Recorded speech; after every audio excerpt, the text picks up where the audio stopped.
Vishakhapatnam incident is a very sad incident, and it is a blot on the education system. And what happened was that uh, the teacher got angry on a 6-year-old child, and because he didn't do his homework, and so the teacher got angry and disappointed. Now it is very important to understand that the child has a very small world. Like for him or her, the child, the world is very small. His world is his parents, his brother, his whoever he takes validation from. Like the teacher is one sort of a, when he enters the school, the teacher is one sort of a validation point that I am, I'm doing right, or I belong to this world.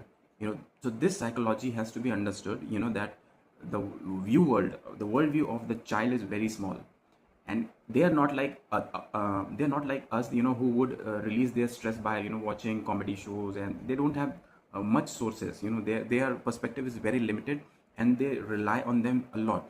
That is why they get very emotional. They get sad by looking their parents sad. So obviously what happened in this case was that the teachers got very he the teacher, she got very angry, and this made the kid feel very discomfortable, and he got very, he felt like he's a small world, the part of a small world. It broke apart. He felt like if the teacher is getting breaking apart, then my world is getting apart, and I'm no more, means I do not no more belong to this world. So this is what it is very this is a very important aspect, that the vulnerabilities, that is why we call the children are vulnerable, because their worldview is very small. And we should, I think that the education system should focus more on this thing, that we should not force the kids to do homework, to cram or to memorize things.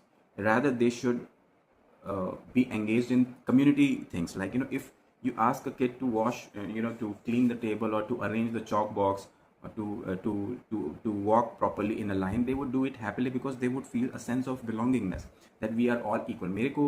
I feel that that in a childhood, no child wants to feel like isolated. This identity thing develops later, very later, this arrogance thing.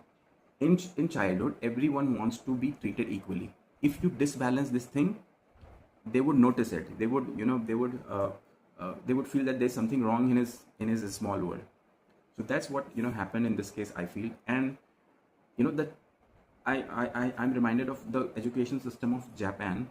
I read somewhere that the till the age of 10 years, elementary school, they are not engaged in, they're not allowed, they are engaged mostly in community works, to